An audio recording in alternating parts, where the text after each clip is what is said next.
What's up, you guys? It's Jono! Welcome to another exciting episode of my Destination Pokemon Go series. In this series, I'm going to all the best places you can expect to play Pokemon Go in California. Eventually, I do want to go to more destinations, but right now, my budget only affords me to go to places nearby me in California. But luckily for me, the best places to play Pokemon Go in the world are in California. It's pretty amazing. I'm very, very lucky to live here, and I'm going to show you a really cool destination today. Now, this is a rare double nest. I'm not kidding you guys, it's a double nest. There are two nests in the same location. Now the weird thing is, it's actually two different parks. If you look at the map on the left side of the screen, there's a street called Bell Street going right down the center of the map. That is what separates the park. On the left is Howe Community Park. On the right is Santa Anita Park. Strangely, they are both nest locations. So on the left, we have the lake, which is spawning water spawns, really good water spawns. I got Omanite, I picked up a Squirtle, really good water spawns,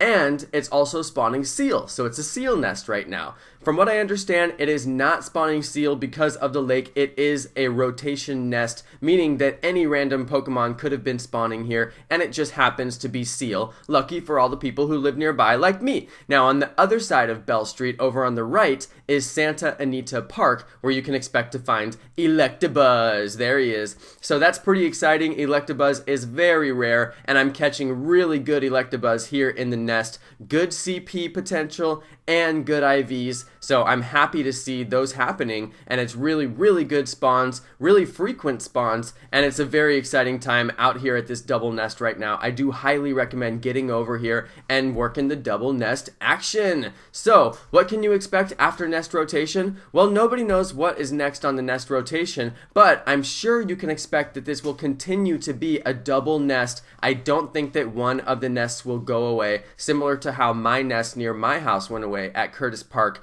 That one is gone, no longer a nest. It's really sad, and it just totally went away, kind of random. But I don't think that that's going to happen here, and hopefully it won't. Basically, there's no way to know. But for now, it is a double nest, so it made it into my Destination Pokemon Go series based on that criteria. It's one of the most rare, unique things that I've ever seen, and you actually get good spawns over here despite the double nest. So like I said, I got Squirtle and I got Omanite. They're both in this video. I got Squirtle over in Santa Anita Park, right by where I got Slowbro the other night, so really good spawns in that park. You can also get Tentacool in that park. I got the not Sea King, but the one before Sea King, Goldeen. I got Goldeen in that park. So it's a pretty good park. So nice water spawns. Water spawns are hard to find in Sacramento, so if you can find water spawns, it's pretty good. Now, somebody said that they got Dratini here, and they showed Dratini in their recents. As much as I want to believe it, it's not necessarily proven, and I haven't caught Dratini here myself.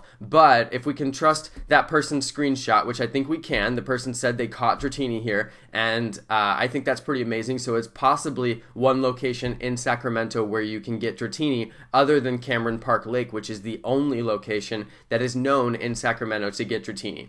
Now, the only other thing that's really interesting about this video to note is that I got all of my nest spawns in the same locations over and over again, and on a lot of them I zoomed out so you can see the area around me and see where it is. Basically, the two Pokestops right here that are in front of the lake will spawn them, and then also right behind the lake you'll also get one. So there's 3 spawn points for Seel around the lake, and then I was sticking to the path. Basically the whole time I was out, I was just on the path, and the path goes around the park kind of in a big loop, but it skips some parts of the park, and it's nice that it skips those parts because there's no Seel spawns over in those parts. I walked over to those parts and there were no Seels. So very top center by Howe Avenue Elementary, no Seels over there. Basically just stay on the path that goes over the bridges. I was getting most of my Seel spawns near the bridges as far as the ones that weren't right next to the lake. And also by the Fulton El Camino Recreation and Park Center, I was also getting some in the parking lot right there as well. So you'll see the same places over and over again where I keep on catching the Seels. So the spawn points seem to be very much locked into place. You get the Seels on the same rotation in the same spots every time.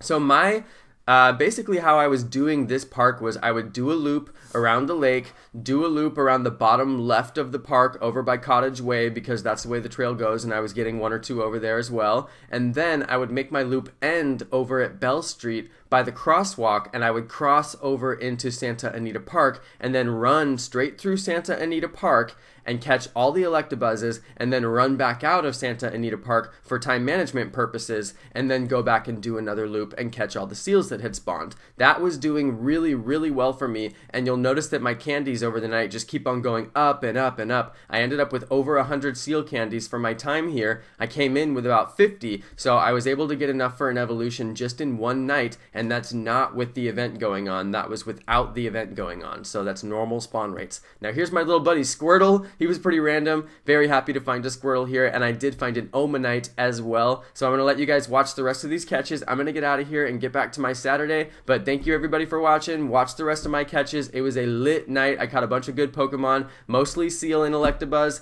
and I did have some other random ones in there that you'll see as well. So thanks again everybody for watching. Thanks to my amazing subscribers. Hit subscribe if this is the first time you're seeing my channel. I would really appreciate if you subscribe, and you may find some helpful and informative videos that I publish in the future that you'll be glad you subscribed for. Thanks again everybody, and peace, and watch the rest of the video.